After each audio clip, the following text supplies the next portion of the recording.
Ok, bienvenue sur la vidéo sur les contradictions du prophète Ellen G. White. Extrêmement important, extrêmement de la plus haute importance. Arrêtez Facebook, arrêtez télévision, arrêtez tout. Parce que les études que vous devez faire, c'est la Bible et l'esprit de prophétie, c'est les choses qui sont importantes pour la fin des temps. Frères et sœurs, on voit des événements partout sur la terre qui sont en train d'arriver. Que va-t-il se passer bientôt sur la terre? Père Céleste, je prie qu'on puisse comprendre ta parole, s'il te plaît. Au nom de Jésus. Amen. Oui, c'est important. Obama vient juste d'arrêter son mandat, il va arrêter dans quelques semaines. L'esprit de prophétie, Ellen G. White nous dit dans le livre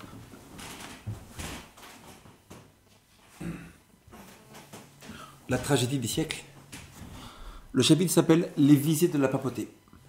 Dans ce chapitre, il est dit que les gouvernements séculaires américains vont faire place à des gouvernements religieux qui vont terminer à tomber dans l'intolérance. Donc, ça veut dire quoi? Ça veut dire en fait que on vient juste de voir l'accomplissement de cette prophétie par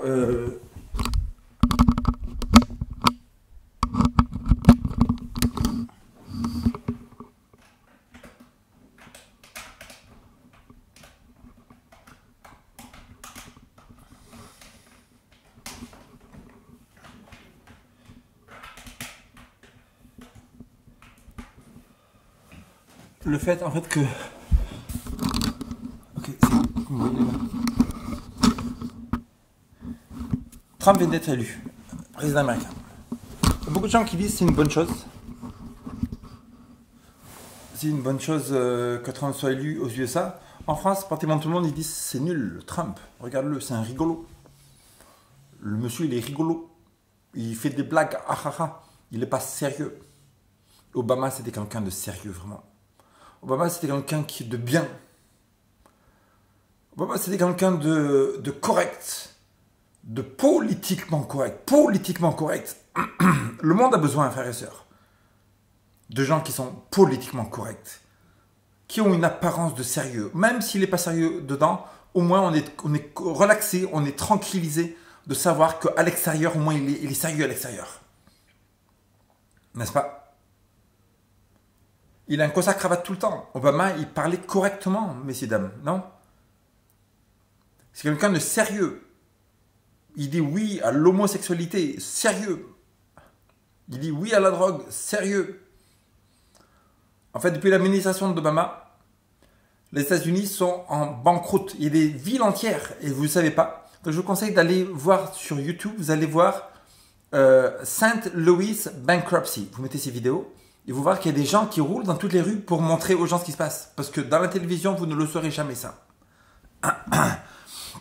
Vous mettez Detroit Bankruptcy. Ou vous mettez Streets of Detroit abandonné.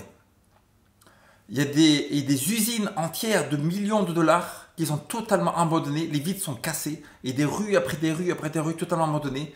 Et ça ne montre pas à la télévision parce qu'ils ne veulent pas le montrer qu'en fait, que depuis Obama, les États-Unis sont en banqueroute totale. Ça veut dire que le ghetto, les gens, les blacks qui ont voté pour Obama, en fait, ils ont voté pour quelqu'un qui a empiré leur situation.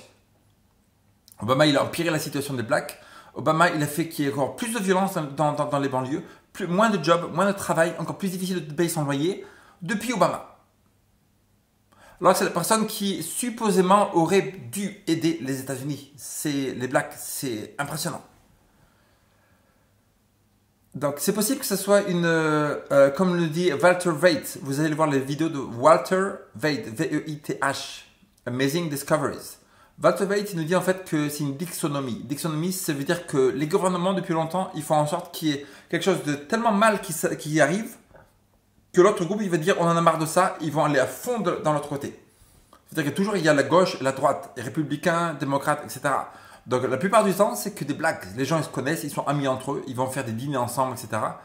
Et ils font le but que les gens c'est les push à gauche à droite, mais les gens ça aide pas vraiment les gens jamais. À part que ce soit des gens indépendants qui aident les gens. Donc là Trump il est indépendant. Le truc c'est un peu compliqué comme sujet parce que Trump c'est une personne qui a les qualités d'un chrétien, mais qui n'est pas vraiment chrétien. La Bible nous dit que par leurs fruits, vous les connaîtrez, par les fruits des gens. Ça veut dire que si un chrétien il a une Bible, il prêche et il va évangéliser, mais il est fier, il est méchant, il est arrogant, il est sectaire, il a tous les défauts de Romains chapitre 1. Romains chapitre 1 nous dit s'il est emporté, s'il est énervé, s'il est rempli d'arrogance, le chrétien, s'il est fanfaron, s'il est médisant, il va parler mal des gens derrière eux. S'il est dépourvu d'intelligence, il fait des trucs un peu n'importe quoi. S'il est jeune et il est rebelle à ses parents, ils disent chrétien. S'il est dépourvu de loyauté, il n'est pas loyal envers les gens, il dit quelque chose, jamais il va garder sa parole. Si c'est chrétien, il est dépourvu d'affection naturelle, il ne pense qu'à lui, et que lui qui importe, et que lui qui rend. Et donc, vous savez que ce chrétien n'est pas le chrétien n'est pas un chrétien. Paul il a dit, le juif c'est pas celui qui en a les apparences. Selon la chair. Pourquoi il ne se met pas en marche l'orienteur? Le juif c'est pas celui qui en a l'apparence, selon la chair.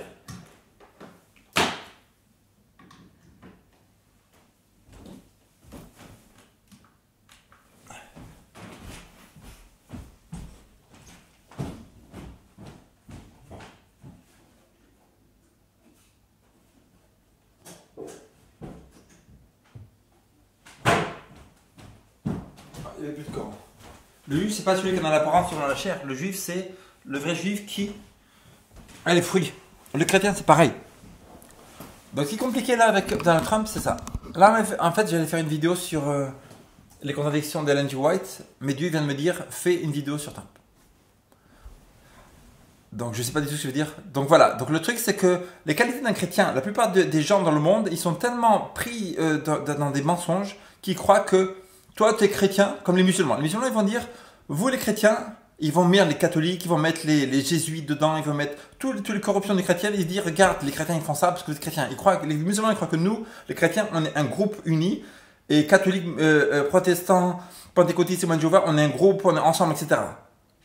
Parce que eux, dans leur groupe, ils sont comme ça. C'est-à-dire que les musulmans, ils sont un groupe. Bien qu'il y a chiites et sunnites, etc. Dans quel pays ils se retrouvent comme musulmans. Nous, non, c'est pas ça du tout. La Bible nous dit que le christianisme est séparé. Ça veut dire que la Bible nous dit clairement que Babylone est tombée. Le christianisme, le catholicisme a toujours été tombé, a toujours été corrompu. Elle est remplie de fausses doctrines.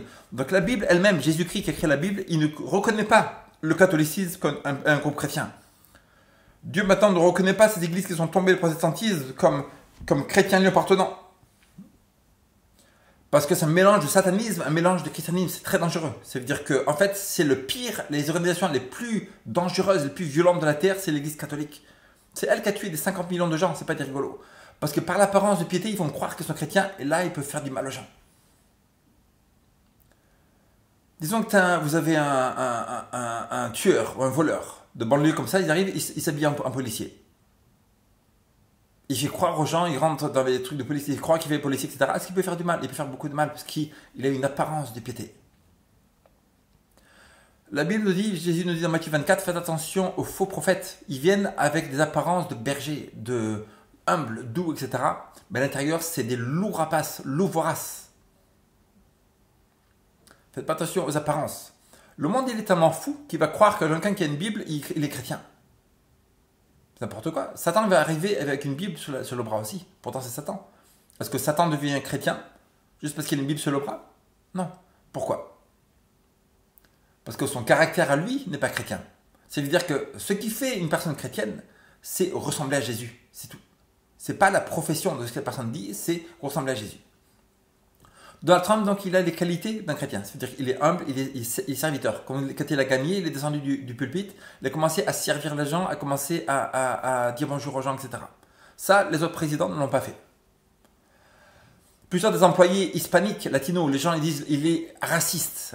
Donc la seule chose qu'ils gens dedans, ils regardent, lui c'est un raciste. Marine Le Pen, raciste. Trump, un raciste.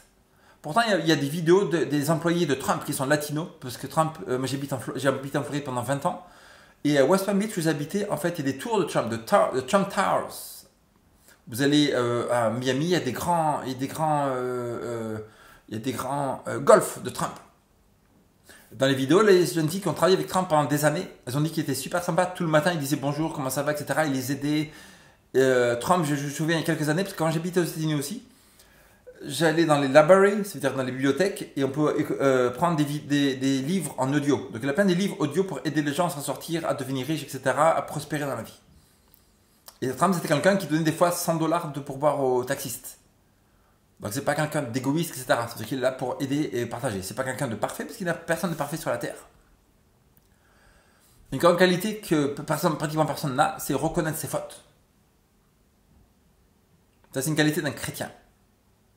Donc il a parlé des femmes mariées, etc. Hop, machin, tout ça. Il dit, je reconnais. Les autres ne vont même pas reconnaître, ils ne vont même pas en parler. Regardez, comment ça s'appelle, Clinton, on lui parle des emails, elle ne dit rien du tout. C'est-à-dire qu'elle ne reconnaît pas ses fautes. Donc elle ne se repent pas. Et donc elle n'a pas le caractère du tout chrétien. Et donc d'autres qualités que la Bible nous dit qu'il faut être juste et droit. Juste et droit, ça veut dire pas laisser les choses passer, les corruptions depuis des années comme ils font. Ça veut dire que le but dans la Bible nous dit dans Apocalypse chapitre 12.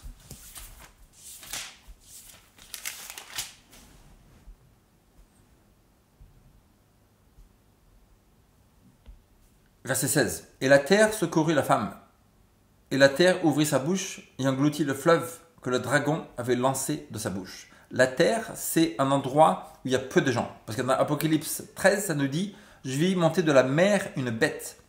C'est quoi la mer? C'est quoi la terre? On voit dans Apocalypse 17, 15.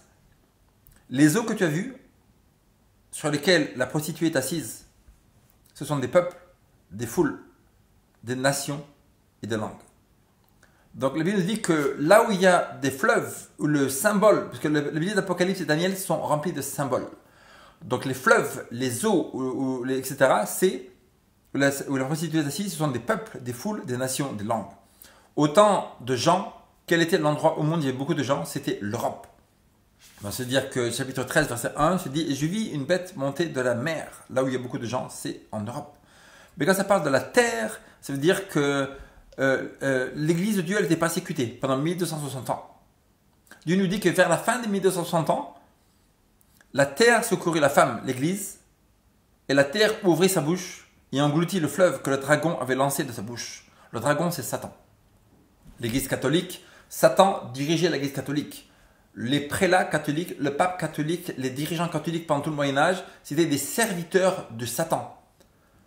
Ça veut dire que vous comparez Anton Levé, le chef de l'église de Satan qui va faire des messes sataniques, et le pape est plus satanique qu'Anton Levé. Et c'est ce que la Bible nous dit. C'est un truc fou aujourd'hui, ce genre de choses. C'est une folie. Comment? Le pape, il est plus satanique que Marilyn Manson? Oui, le pape, il est plus satanique que les sataniques en Norvège. Je pense que vous connaissez les groupes Mayhem. Varg Vikernes. Varg Vikernes, c'est un Norvégien. Il y a 15 ans, il a un groupe, il est plus de groupe maintenant, qui s'appelait Mayhem. Mayhem, c'est du black metal. Dans le métal, il y a beaucoup c'est comme kaléidoscope, de 20 ou 30 différents styles différents. Le néo-metal, le glam metal, c'est le doux. Après, il y a le radio metal, le soft metal comme Bon Jovi. Après, il y a le hard rock comme Led Zeppelin, etc. Après, il y a le heavy metal comme Judas Priest. Après, il y a la New Wave of British Heavy Metal, NBHO, etc. De là, il y a Iron Maiden, il y a Saxon, il y a Motorhead, etc. Après, vous allez dans Metallica, donc c'est le thrash metal, Metallica, etc. Après, le pire, au fond ici, c'est le black metal. Le black metal, ils font des incantations à Satan, ils mettent des croix sataniques partout, etc. Ils vont faire des sacrifices pour Satan, ils vont faire des messes sataniques, ils mettent des croix renversées partout. Ces gens-là, ils sont moins sataniques que le pape, nous dit la Bible. Comment on sait ça? La Bible nous dit que la terre, c'est un endroit où il y a peu. Donc, vers la fin des 1260 ans de persécution, en 1798, la terre, ça veut dire un endroit où il n'y a pas beaucoup de gens, secourut l'Église. Donc, réfléchissons. Vers 1798, quel pays a ouvert ses portes pour que des chrétiens, l'Église chrétienne, où étaient l'Église chrétienne en Europe, l'Église chrétienne s'en aille? C'est les États-Unis, voilà. Pourquoi la terre? Parce qu'il y a beaucoup de gens aux États-Unis, c'est la terre. Pourquoi il y a très peu de gens? Il n'y avait que quelques Indiens. pour un pays massif. Et c'est un pays massif. Et les gens en France, ils n'arrivent pas à se rendre compte de la taille des USA. Parce que des fois, il y a des gens qui viennent, je leur parle de la taille, mais ils n'y arrivent pas à en rendre compte. Ça veut dire que la Floride, c'est un des 50 États des USA. En France, par exemple, des fois, j'ai roulé d'ici à Paris, Montpellier. Le matin, je pars. Le soir, j'arrive à Montpellier, des fois. Aux USA, on roule de Miami. On roule. Le soir, on arrive à la moitié de la Floride. Ça veut dire que déjà, juste la Floride, c'est 10 fois la taille de la France. La Californie, je crois que c'est pareil. La Californie, la Floride, c'est 10 fois la taille de la France. Imagine tout rouler 10 fois plus, c'est incroyable. La Floride, ça fait ça. Ici, c'est Miami. Ici, c'est West Palm Beach où mes parents habitaient. Juste pour faire ce petit truc comme ça, 2 heures de route. 2 heures pour aller, 2 heures pour venir. Ça veut dire que pour aller tout en haut de la Floride, il faut 12 heures de route. Juste pour la Floride, c'est un État. Un État, imaginez-vous arriver jusqu'à New York ou Pennsylvanie ou Alaska. Donc ça veut dire que c'est la terre. La terre, il y avait peu de gens qui habitaient. Et donc Dieu a fait en sorte que son église s'en aille. Il est écrit, la terre secourut la femme, l'église. Et la terre ouvrit sa bouche et engloutit le fleuve que le dragon avait lancé de sa bouche. Quel est ce fleuve que Satan avait lancé? Qui est ce dragon? Le dragon nous dit que il fut précipité, verset 9, le grand dragon, le serpent ancien, appelé le diable et Satan. Donc le dragon, c'est Satan.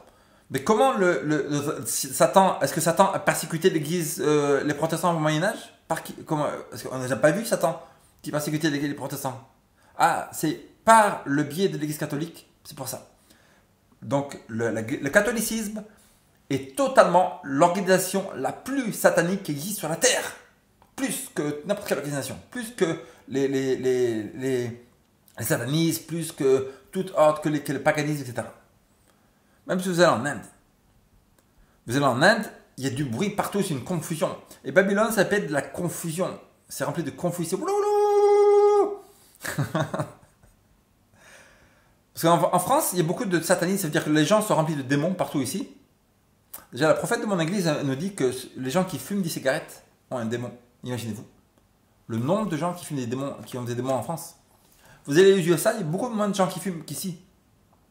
C'est-à-dire que les gens vont dire, le démon va dire à la personne, tu dois fumer, fume, va acheter le paquet de cigarettes, va fumer, va acheter le briquet, allume la cigarette, fume, inspire dans les poumons, voilà, fume. Ça, c'est le démon qui fait ça. Et donc, c'est-à-dire qu'il y a tellement de gens ici, en France, c'est beaucoup, c'est des anges de Satan, mais qui sont dans la tranquillité. Ils sont dans la tranquillité parce que les gens, ils croient qu'il n'y a pas de Dieu, il n'y a pas de paradis en France, ils croient qu'il n'y a pas d'enfer, il n'y a pas de jugement. Donc, ils sont leurrés totalement. Et c'est-à-dire que si vous étiez le Satan, votre but ne serait pas de faire croire en gens que vous n'existez pas pour justement les prendre encore plus facilement. C'est comme si le voleur, il vient, il dit, c'est moi, ouvrez la porte, je suis le voleur, j'arrive à 14h30. 14h30, j'ai besoin du code, etc., l'étage, tout ça. Non. Le voleur, il va venir par hasard, bom, et donc c'est par hasard. Satan, c'est pareil.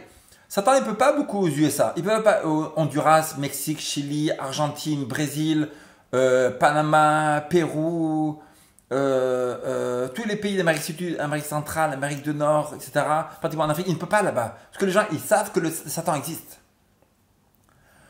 C'est pourquoi quand dans les pays où vous allez là-bas, il y a beaucoup plus de violence qu'en France. Parce que la bataille spirituelle, elle est super forte dans ces pays-là, très très forte. Vous allez à Haïti, c'est rempli de chrétiens, il y a 10% des Haïtiens sont des adventistes 7e jour. Vous marchez dans la rue à Haïti, une personne sur 10, adventistes, ils ont reçu la vérité. En même temps, il y a beaucoup de violence, il y a beaucoup de macroute, il y a beaucoup de violence. Pareil au Mexique. Vous allez au Mexique ou au Guatemala, c'est impressionnant. Les gens, ils rentrent dans les bus, ils tirent sur la tête des gens, etc. C'est-à-dire qu'il y a une bataille spirituelle très impressionnante entre le bien et le mal. Les gens qui font le bien là-bas, ils font beaucoup de bien, comme aux USA. Les gens qui font du mal, ils font beaucoup de mal. En France, le Satan, il est tranquille.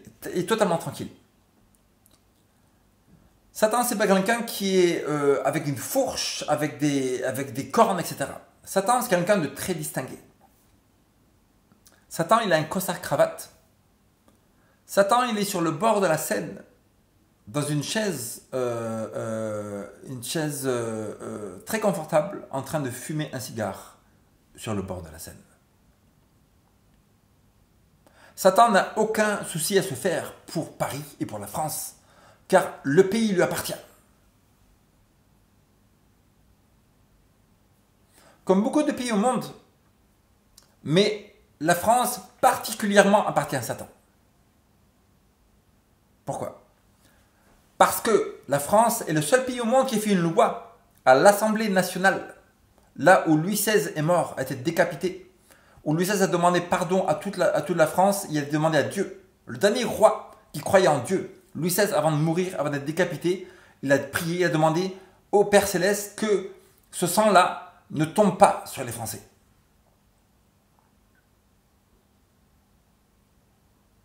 Donc Louis XVI, en fait, a prié la prière totalement contraire des Juifs. Quand ils ont tué Jésus, les Juifs ont dit que son sang, ça sur nous et sur nos enfants, sur les générations qui viennent. Celui-là, on ne croit pas qu'il est Dieu. Il se dit Yeshua Messia. Yeshua Messia. Jésus le Messie. On ne croit pas qu'il est le Messie. Nous avons les pharisiens, nous avons le temple, ça nous suffit. Que notre sang soit sur lui et sur les générations à venir. 30 ans après avoir dit ça, Tragédie des siècles, chapitre 1, nous dit que l'armée de Tite, l'armée romaine, le plus grand pouvoir du monde à la terre, est venue autour de Rome. Quelques mois après de la venue de Tite, la ville était entourée de centaines ou de milliers de croix tellement nombreuses, nous dit l'histoire, qu'on n'arrivait pas à marcher entre les gens qui étaient crucifiés. Ils ont crucifié Jésus-Christ. Des dizaines de milliers de juifs étaient crucifiés autour de la ville. Dans la ville, c'était pas mieux parce que les gens mouraient de faim et les mamans, elles mangeaient leurs bébés. Oh, que son sang soit sur nous et sur nos enfants. Vous rigolez ou quoi? Dieu, il n'écoute pas les prières? Dieu, il a écouté la prière. Depuis, les Juifs ont été tués par Hitler, etc. Le sang était sur eux et sur les enfants. Et donc, la France, c'est un pays rempli de... C'est pas comme en Inde, je parlais de l'Inde. En fait, l'Inde, c'était un vacarme, là-bas, c'était une confusion comme vous n'avez jamais vu. Vous devez y aller, j'ai jamais vu ça dans ma vie. C'est-à-dire, là-bas, il y a tous les démons qui sont lâchés de partout. Il y a tous les dieux Vishnu, Krishna, Marshu, Sakru. Il y a les bouddhistes qui sont là, les musulmans, partout. Il y a du bruit dans la rue. Toute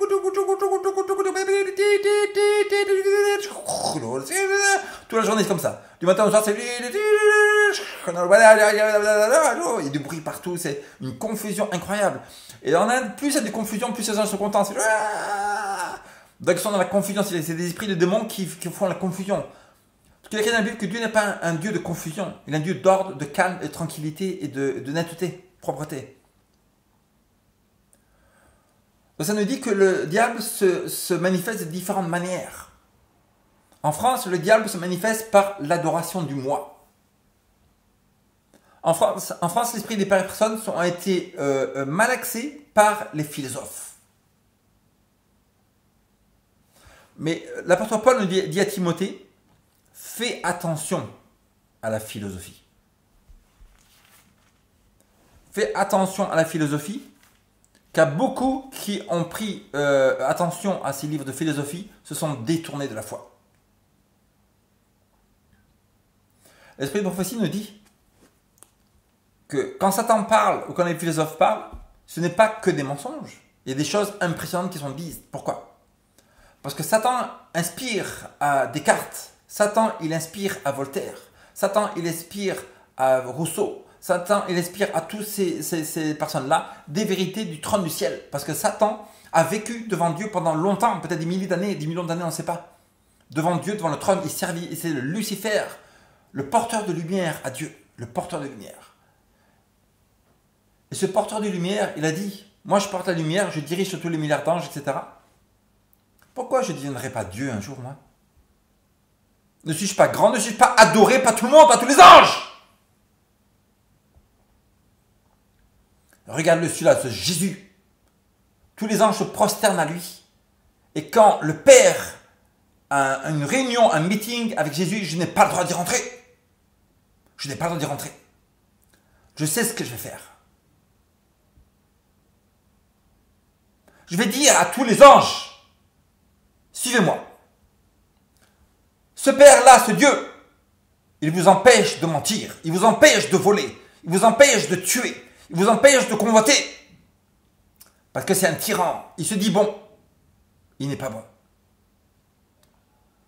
Ce Dieu-là n'est pas bon du tout. Ce Dieu-là est un tyran. Il vous veut du mal. Vous n'avez aucune liberté avec Dieu. Mais vous, les anges, ne vous ai-je pas servi depuis longtemps? Sachez qu'avec moi, vous pourrez faire tout ce que vous voulez. Vous aurez une entière liberté de tuer, une entière liberté de mentir, une entière liberté de voler. Avec moi, il n'y a plus un absolu, une vérité absolue. Ce qui passe par votre tête sera votre vérité. Une totale liberté de faire ce que vous voulez. La Bible nous dit dans Apocalypse 12, verset 4, sa queue de Satan entraîna le tiers des anges du ciel, les étoiles du ciel, et le jetait par terre, le jetait sur la terre.